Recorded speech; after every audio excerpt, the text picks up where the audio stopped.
हरे कृष्णा दोस्तों, हर हर महादेव। आप सभी श्रद्धालु भाई बहनों का हमारे चैनल संस्कार कथा प्रेरणा में हार्दिक स्वागत है। सबसे पहले आप सभी को नाग पंचमी के पावन पर्व की ढेरों शुभकामनाएं। तो आइए कथा का आरंभ करने से पहले हम भगवान शिव के प्रिय नाग देवताओं का श्रद्धा पूर्वक स्मरण करते हैं। तो ओम नमो भगवते वासुकी नाथाय नमः, ओम शेष नागाय नमः, ओम अनंताय नमः, ओम तक्षकाय नमः। हे अनंत देव, हे वासुकी, हे तक्षक, हे करकोटक, हे पद्म, हे महापद्म, हे शंख, हे कुलिक और समस्त नाग देवताओं, यदि जाने अनजाने हमारे मन वचन या कर्म से कोई भूल हुई हो तो हमें क्षमा करें। हम सब पर अपनी कृपा बनाए रखें, हमारे परिवार की रक्षा करें, सभी प्रकार के भय और दोषों को दूर करें तथा हमारे जीवन को सुख शांति और समृद्धि से भर दें। तो प्रिय श्रोताओं, नाग पंचमी केवल एक त्योहार नहीं है, बल्कि यह प्रकृति के प्रत्येक जीव के प्रति सम्मान, दया और करुणा का संदेश देने वाला महान पर्व है। ये हमें सिखाता है कि इस सृष्टि में हर जीव का अपना महत्व है और हमें किसी भी प्राणी को बिना कारण कष्ट नहीं देना चाहिए। तो आज की इस पावन कथा में हम जानेंगे कि भगवान शिव का नागेश्वर ज्योतिर्लिंग कैसे प्रकट हुआ, नाग पंचमी का महत्व क्या है और किन दिव्य घटनाओं के कारण ये पर्व सनातन धर्म में इतना पूजनीय माना जाता है। तो आइए भगवान शिव का स्मरण करते हुए कथा का शुभारंभ करते हैं। बहुत प्राचीन समय की बात है। पश्चिम दिशा में समुद्र के किनारे एक विशाल और अत्यंत सुंदर वन था। चारों ओर ऊंचे ऊंचे वृक्ष, रंग बिरंगे पुष्प, सुगंधित लताएं और मन को मोह लेने वाला प्राकृतिक सौंदर्य फैला हुआ था। लेकिन उस सुंदर वन पर एक भयानक राक्षसी का अधिकार था। उसका नाम था दारुका। दारुका ने माता पार्वती की कठोर तपस्या करके उनसे एक अद्भुत वरदान प्राप्त किया था। उस वरदान के प्रभाव से वो जहां भी जाती, पूरा वन उसके साथ चल पड़ता। यही कारण था कि वह अपने इस वन को अपनी इच्छा के अनुसार कहीं भी ले जा सकती थी। दारुका का पति दारुक भी अत्यंत शक्तिशाली और क्रूर राक्षस था। दोनों पति पत्नी अपनी शक्ति के अहंकार में इतने डूब चुके थे कि उन्हें किसी धर्म, न्याय या दया की कोई परवाह नहीं थी। वे ऋषि मुनियों के आश्रमों को नष्ट करते, यज्ञों में विघ्न डालते, निर्दोष लोगों को सताते और धर्म का पालन करने वालों को कष्ट पहुंचाते थे। धीरे धीरे उनका अत्याचार इतना बढ़ गया कि साधु संत, ऋषि मुनि और सामान्य लोग भयभीत होकर जीने लगे। अंततः अनेक पीड़ित लोग एक महान तपस्वी ऋषि की शरण में पहुंचे। उन्होंने हाथ जोड़कर कहा, गुरुदेव, अब हमारी रक्षा कीजिए। धर्म नष्ट हो रहा है, निर्दोष लोगों पर अत्याचार हो रहा है। यदि शीघ्र कुछ नहीं किया गया तो अधर्म पूरी पृथ्वी पर फैल जाएगा। ऋषि ने ध्यान लगाया और अपनी दिव्य दृष्टि से सब कुछ देख लिया। उन्हें राक्षसों के अत्याचार पर अत्यंत क्रोध आया। उन्होंने कहा, जो भी राक्षस इस पृथ्वी पर धर्म का नाश करेगा, यज्ञों में विघ्न डालेगा और निर्दोष प्राणियों की हिंसा करेगा, उसका अंत उसी क्षण निश्चित हो जाएगा। ये सुनते ही देवताओं में उत्साह भर गया। उन्होंने सोचा कि अब समय आ गया है जब इन अत्याचारी राक्षसों का अंत किया जाए। देवताओं ने राक्षसों के विरुद्ध युद्ध का बिगुल बजा दिया। उधर दारुक और उसके साथी भी युद्ध के लिए तैयार हो गए। लेकिन अब उनके सामने एक बड़ी समस्या थी। यदि वे देवताओं का वध करते तो ऋषि के शाप के कारण स्वयं भी नष्ट हो जाते, और यदि युद्ध न करते तो पराजय निश्चित थी। तब दारुका को माता पार्वती से मिला हुआ वरदान याद आया। उसने अपनी दिव्य शक्ति का उपयोग किया और पूरे वन सहित समुद्र के भीतर चली गई। अब वह वन समुद्र के बीचों बीच बस गया। धरती पर रहने वाले लोग तो कुछ समय के लिए सुरक्षित हो गए, लेकिन समुद्र से यात्रा करने वाले व्यापारी, यात्री और नाविक राक्षसों के अत्याचार का शिकार बनने लगे। जो भी जहाज उस मार्ग से गुजरता, राक्षस उस पर हमला कर देते, धन संपत्ति लूट लेते और यात्रियों को बंदी बनाकर अपने नगर में ले जाते। समय बीतता गया। एक समय की बात है, एक नगर में सुप्रिय नाम का एक धर्मात्मा वैश्य रहता था। वह केवल व्यापार में ही कुशल नहीं था, बल्कि भगवान शिव का परम भक्त भी था। उसकी दिनचर्या भगवान शिव के स्मरण से ही आरंभ होती थी।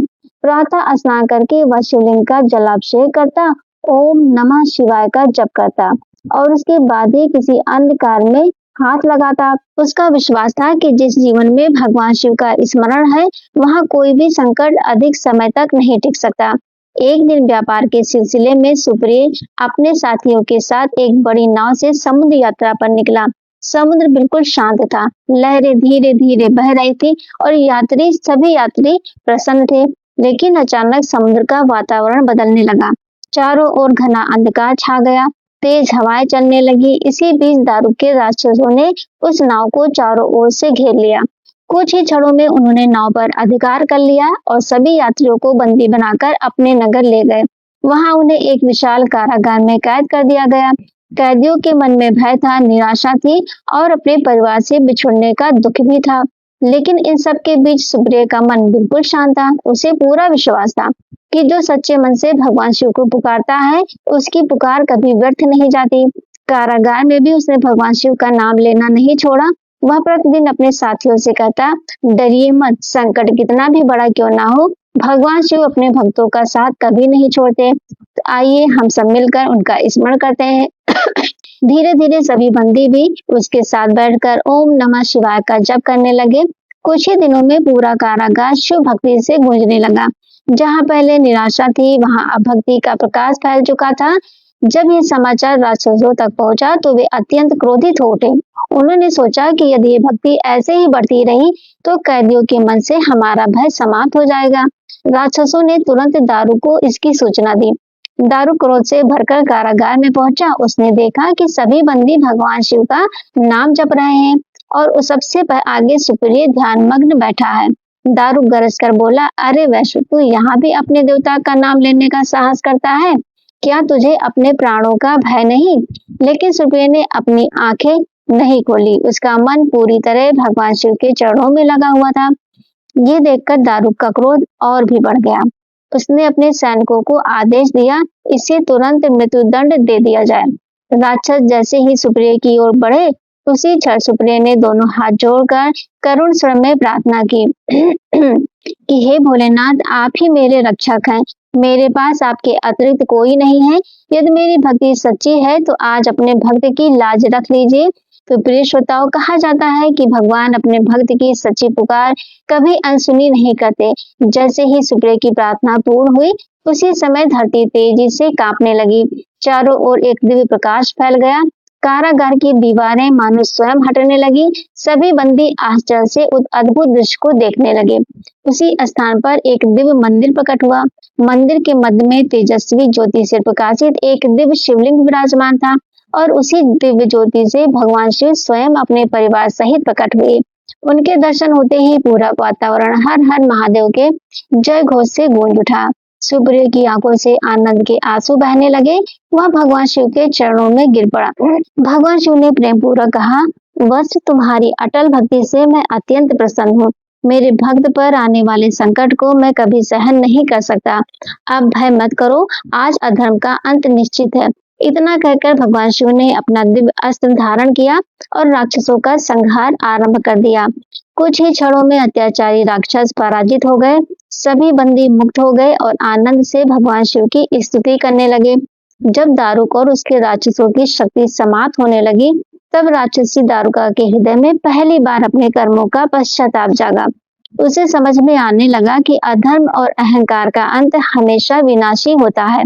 उसने तुरंत माता पार्वती का ध्यान किया और करुण स्वर में प्रार्थना करने लगी, हे जगदम्बा, मैंने आपकी शरण में रहकर ही शक्ति प्राप्त की थी। यदि मुझसे भूल हुई हो तो मुझे क्षमा कीजिए। मेरे कुल का पूर्ण नाश ना होने दीजिए। माता पार्वती करुणामयी है। जो सच्चे मन से उनकी शरण में आता है, उस पर वे कृपा अवश्य करती हैं। माता पार्वती प्रकट हुई और बोली, दारुका, मनुष्य जब अहंकार में डूब जाता है तब उसका विवेक नष्ट हो जाता है। तुम्हारे कुल ने अधर्म किया है, इसीलिए उसका परिणाम तो भोगना ही होगा।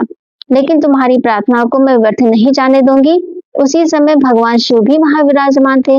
माता पार्वती ने भगवान शिव से कहा, प्रभु, यदि आपकी आज्ञा हो तो जो लोग भविष्य में सच्चे मन से आपकी भक्ति करें, धर्म के मार्ग पर चलें और इस पवित्र स्थान पर आकर दर्शन करें, उन्हें आपकी विशेष कृपा प्राप्त हो।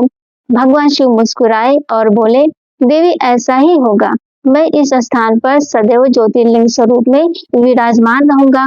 जो भी श्रद्धा और विश्वास के साथ यहाँ आएगा, उसके भय, कष्ट और पापों का नाश होगा। इसके बाद भगवान शिव ने समस्त देवताओं और ऋषियों के सामने घोषणा की, आज से ये स्थान नागेश्वर के नाम से प्रसिद्ध होगा। यहाँ मेरी उपासना करने वाला भक्त सर्प, भय, अकाल मृत्यु और अनेक प्रकार के दोषों से रक्षा पाएगा। ऐसा कहते ही वहां दिव्य प्रकाश फैल गया। देवताओं ने पुष्प वर्षा की, ऋषि मुनियों ने भगवान शिव का गुणगान किया। चारों दिशाओं में हर हर महादेव का जय घोष गूंज उठा। तो प्रिय श्रोताओ, ऐसा माना जाता है कि द्वादश ज्योतिर्लिंगों में से एक श्री नागेश्वर ज्योतिर्लिंग आज भी भगवान शिव की उसी करुणा और कृपा का प्रतीक है। जो भक्त श्रद्धा से नागेश्वर ज्योतिर्लिंग का दर्शन करता है, भगवान शिव का स्मरण करता है और नाग पंचमी के दिन नाग देवताओं का सम्मान करता है, उसके जीवन में शुभता का वास होता है। लेकिन नाग पंचमी केवल भगवान शिव की पूजा का ही पर्व नहीं है, ये हमें ये भी सिखाती है कि इस धरती पर रहने वाले प्रत्येक जीव का अपना महत्व है। जिस प्रकार भगवान शिव ने नागों को अपने गले का आभूषण बनाया, उसी प्रकार हमें भी किसी जीव से घृणा नहीं करनी चाहिए। जहाँ दया होती है वहाँ ईश्वर का वास होता है, जहाँ अहंकार होता है वहाँ विनाश निश्चित होता है। यही इस कथा का पहला और सबसे बड़ा संदेश है दोस्तों। अब प्रिय श्रोताओं, नागेश्वर ज्योतिर्लिंग की दिव्य कथा तो आपने सुन ली, लेकिन क्या आप जानते हैं कि नाग पंचमी के दिन एक ऐसी लोक कथा भी सुनाई जाती है जिसने इस पर्व को घर घर तक पहुंचा दिया। तो आइए सुनते हैं नाग पंचमी की एक ऐसी ही प्रेरणादायक कथा जो हमें दया, करुणा और वचन निभाने का महत्व सिखाती है। बहुत समय पहले एक समृद्ध नगर में एक धनवान सेठ अपने बड़े परिवार के साथ रहता था। उसके 7 पुत्र थे और 7 का विवाह हो चुका था। घर में किसी प्रकार की कोई कमी नहीं थी, लेकिन सबसे छोटे बेटे की पत्नी का जीवन थोड़ा अलग था। वह अत्यंत सरल, विनम्र, धार्मिक और मधुर स्वभाव की थी। वह सभी का सम्मान करती थी और कभी किसी से ऊंची आवाज में बात नहीं करती थी। लेकिन उसके मन में एक कमी हमेशा खटकती रहती थी। उसका कोई भाई नहीं था। जब भी किसी पर्व या त्योहार पर उसकी जेठानियों के भाई उन्हें लेने आते, उनके लिए उपहार लाते और हंसी खुशी अपने घर ले जाते, तब छोटी बहू मुस्कुरा तो देती थी, लेकिन उसके मन की पीड़ा कोई नहीं समझ पाता था। वह मन ही मन भगवान से प्रार्थना करती, हे प्रभु, यदि मेरा भी कोई भाई होता तो आज मैं भी उसके स्नेह का सुख पा सकती। समय बीतता गया। एक दिन घर की बड़ी बहू ने कहा, आज घर लीपने के लिए अच्छी पीली मिट्टी लानी है, तुम सब मेरे साथ चलो। सभी बहुएं टोकरी और खुरपी लेकर गांव के बाहर मिट्टी लेने चली गईं। वे सब मिलकर मिट्टी खोदने लगी। उसी समय अचानक मिट्टी के भीतर से एक सुंदर नाग बाहर निकला। नाग को देखते ही बड़ी बहू घबरा गई। उसने तुरंत खुरपी उठाई और नाग को मारने के लिए आगे बढ़ी। तभी छोटी बहू ने उसका हाथ पकड़ लिया और बोली, दीदी, इसे मत मारिए, इसने हमारा क्या बिगाड़ा है? बिना कारण किसी जीव की हत्या करना उचित नहीं है, इसे जाने दीजिए। छोटी बहू की बात सुनकर बड़ी बहू रुक गई। उसने नाग को छोड़ दिया। नाग चुपचाप थोड़ा दूर जाकर बैठ गया। बाकी सभी बहुएं मिट्टी लेकर वापस जाने लगी, लेकिन छोटी बहू ने जाते जाते उस नागे की ओर देखकर प्रेम से कहा, भैया, मैं अभी घर का काम करके लौटी हूँ, तब तक तुम यहीं रहना। ये कहकर वह भी घर लौट आए। घर पहुंचते ही वह कामकाज में इतनी व्यस्त हो गई कि उसे नाग से किया अपना वचन याद ही नहीं रहा। पूरा दिन निकल गया, रात भी बीत गई। अगले दिन अचानक उसे अपनी कही हुई बात याद आई। वह घबरा गई। उसने सोचा, हे भगवान, मैंने तो उस नाग से वचन दिया था कि मैं लौट कर आऊंगी, कहीं वह अभी भी मेरा इंतजार तो नहीं कर रहा होगा। वह तुरंत उसी स्थान की ओर दौड़ पड़ी। जब वो वहां पहुंची तो जो दृश्य उसने देखा, उसे देखकर उसकी आंखें आश्चर्य से भर गई। वही नाग उसी स्थान पर शांत भाव से बैठा था, मानो वह अब तक उसी का इंतजार कर रहा हो। छोटी बहू की आंखों में पश्चाताप के आंसू आ गए। उसने हाथ जोड़कर कहा, भैया, मुझे क्षमा कर दीजिए, मैं आपको भूलना नहीं चाहती थी, लेकिन घर के कामों में ऐसी उलझी कि अपना वचन निभा नहीं सकी। नाग ने उसकी ओर देखा। उसके चेहरे पर क्रोध नहीं बल्कि शांति थी। वो बोला, बहन, तुमने मुझे भैया कहकर पुकारा था, अब तुम मेरी धर्म बहन हो, इसीलिए मैं तुम्हें कोई कष्ट नहीं दूंगा। ये सुनते ही छोटी बहू की आंखों से खुशी के आंसू बहने लगे। जिसके जीवन में कभी भाई का स्नेह नहीं मिला था, उसे आज स्वयं नाग देवता ने अपनी बहन स्वीकार कर लिया था। लेकिन ये तो इस दिव्य रिश्ते की केवल शुरुआत थी। कुछ दिन बीत गए। एक दिन उस घर के द्वार पर एक सुंदर, तेजस्वी और सुसंस्कृत युवक आया। उसने विनम्रता से सेठ जी से कहा, मैं अपनी बहन से मिलने आया हूँ, कृपया उसे मेरे साथ कुछ दिनों के लिए भेज दीजिए। सेठ जी और परिवार के सभी लोग हैरान रह गए। वे सोचने लगे कि छोटी बहू का तो कोई भाई है ही नहीं, फिर ये युवक कौन है। तब उस युवक ने मुस्कुराकर कहा, मैं दूर के रिश्ते में इसका भाई हूँ। वर्षों पहले घर से दूर चला गया था, इसीलिए आप लोग मुझे नहीं जानते। उसकी मधुर वाणी और शालीन व्यवहार देखकर किसी को भी उस पर संदेह नहीं हुआ। परिवार की अनुमति मिलने पर छोटी बहू उसके साथ चल पड़ी। दोनों धीरे धीरे गांव से दूर निकल आए। कुछ दूरी तय करने के बाद युवक मुस्कुराया और बोला, बहन अब मैं तुम्हें अपना वास्तविक रूप दिखाता हूँ, घबराना मत। इतना कहते ही वह दिव्य नाग के रूप में प्रकट हो गया। पहले तो छोटी बहू थोड़ी घबरा गई, लेकिन अगले ही क्षण उसे वह दिन याद आ गया जब उसने इसी नाग के प्राण बचाए थे। नाग देवता ने प्रेम से कहा, डरने की आवश्यकता नहीं है, मैं तुम्हें अपने घर ले जा रहा हूँ। जहाँ रास्ता कठिन लगे वहां मेरी पूंछ पकड़ लेना। छोटी बहू ने विश्वास के साथ वैसा ही किया। कुछ ही देर में वे एक दिव्य लोक में पहुंचे। चारों ओर अद्भुत प्रकाश था। महलों की दीवारें रत्नों से चमक रही थी। ऐसा वैभव उसने पहले कभी नहीं देखा था। नाग देवता के परिवार ने उसका बड़े प्रेम और सम्मान से स्वागत किया। नाग माता ने उसे अपनी बेटी की तरह अपनाया। कई दिनों तक छोटी बहू वहीं रही, जब उसे बहुत स्नेह देते थे। एक दिन नाग माता किसी आवश्यक कार्य से बाहर जा रही थी। उन्होंने छोटी बहू से कहा, बेटी मैं थोड़ी देर में लौटती हूँ, तब तक अपने भाई के लिए दूध तैयार रखना। ध्यान रखना दूध अधिक गर्म ना हो।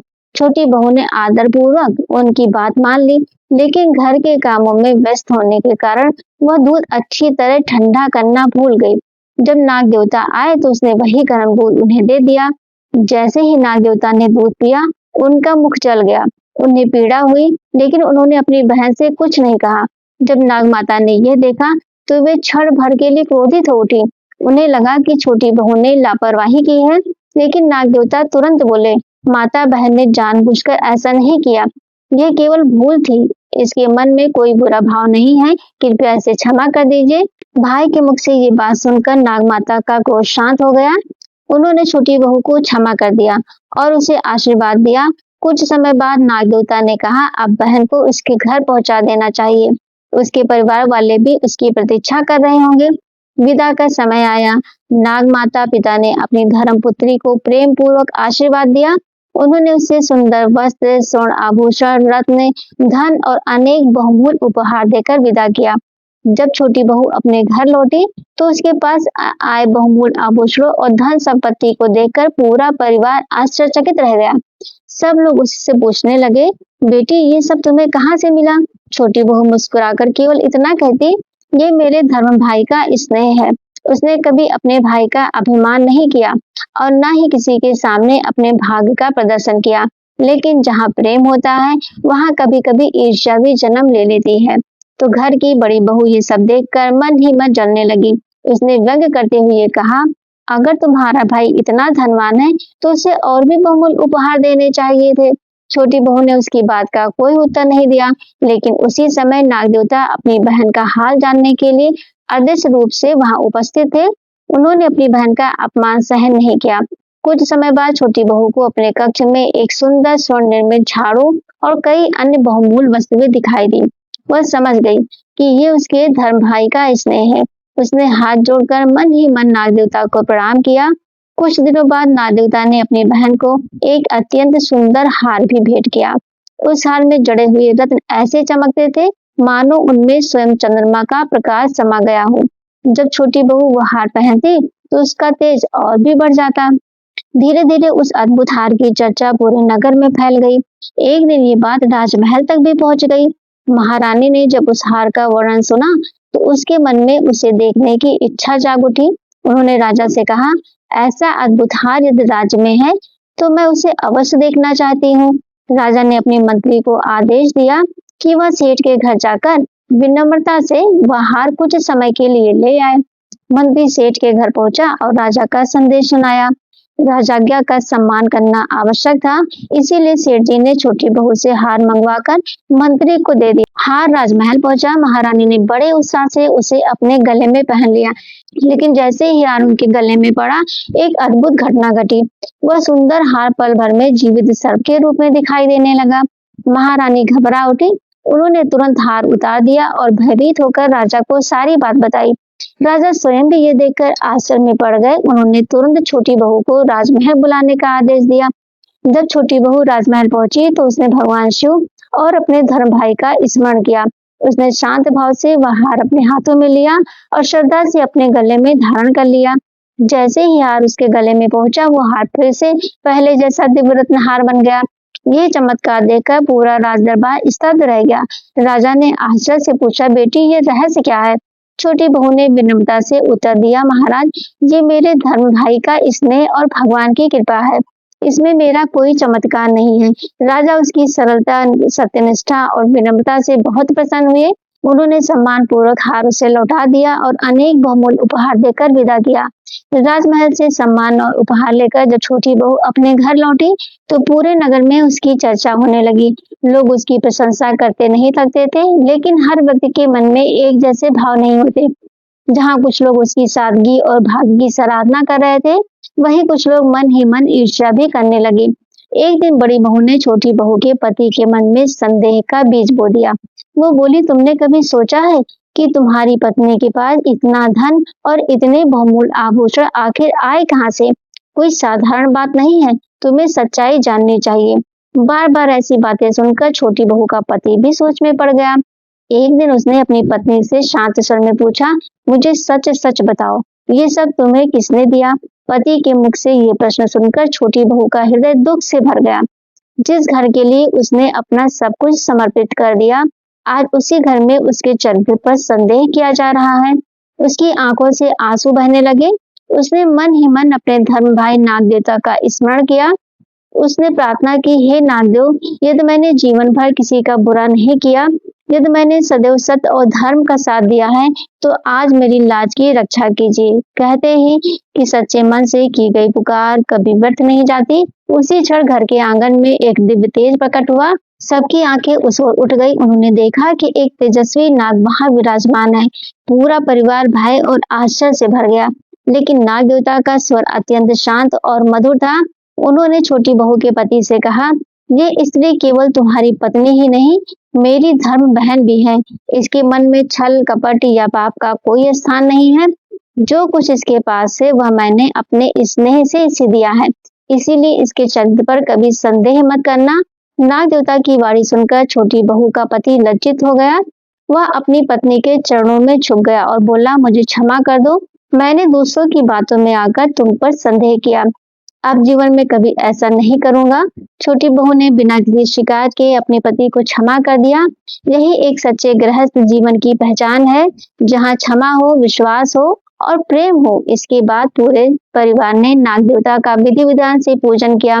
दूध, पुष्प, अक्षत और दीप अर्पित कर उनका आशीर्वाद प्राप्त किया।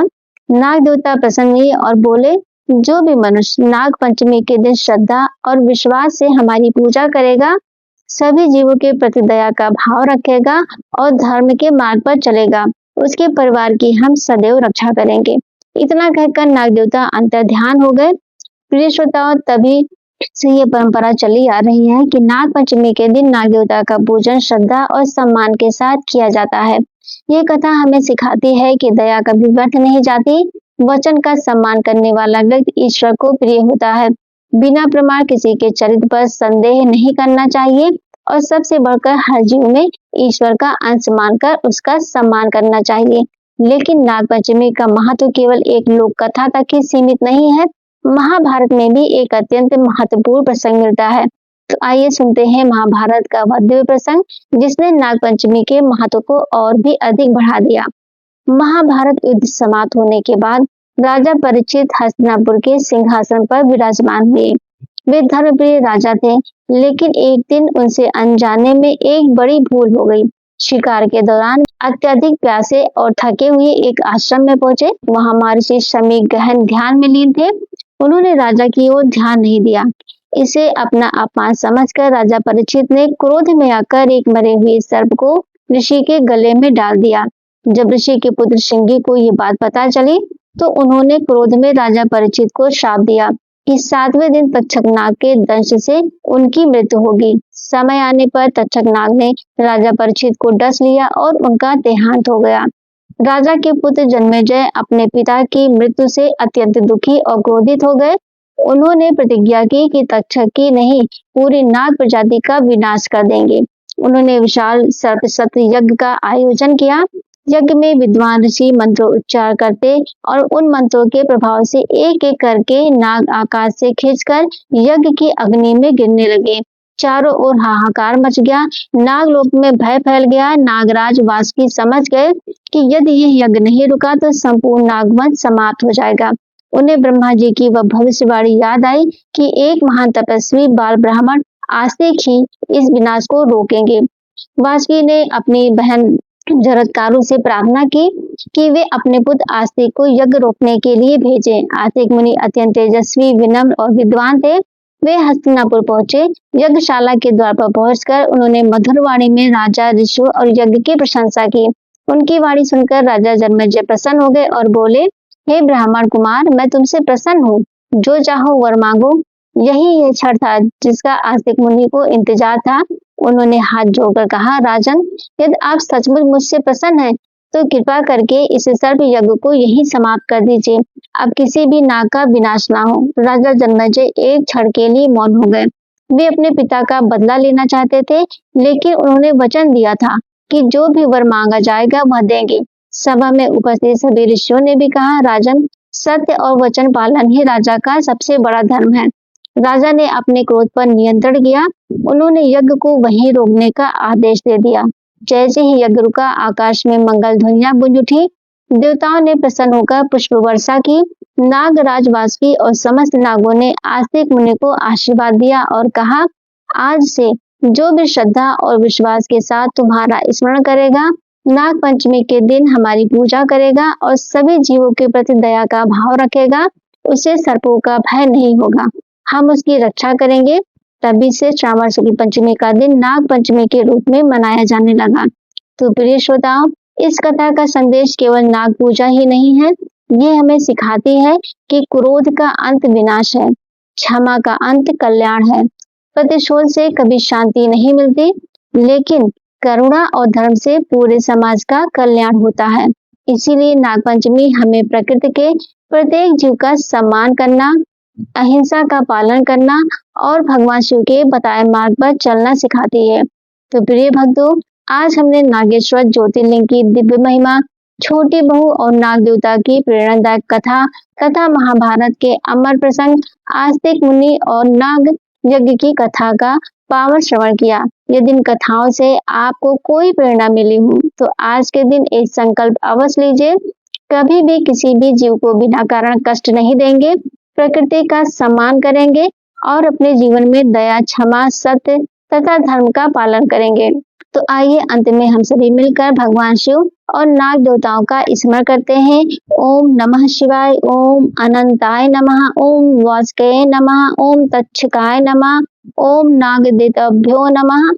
हे नाग देवता, हम सबके जीवन से भय, रोग, संकट और दोषों को दूर करें। भगवान भोलेनाथ की कृपा सदैव हमारे परिवार पर बनी रहे। हमारे घर में सुख, शांति, समृद्धि और धर्म का वास हो। यदि आपको ये कथा पसंद आई हो दोस्तों, तो इसे अपने परिवार और मित्रों के साथ अवश्य साझा करें, ताकि अधिक से अधिक लोग नाग पंचमी के वास्तविक महत्व को जान सके। अपनी श्रद्धा जरूर व्यक्त करें और कमेंट में लिखें ओम नागदेवताभ्यो नमः और साथ ही लिखें हर हर महादेव। तो इसी प्रार्थना के साथ आप सभी को नाग पंचमी की हार्दिक शुभकामनाएं। तो फिर मिलते हैं। हरे कृष्णा, हर हर महादेव।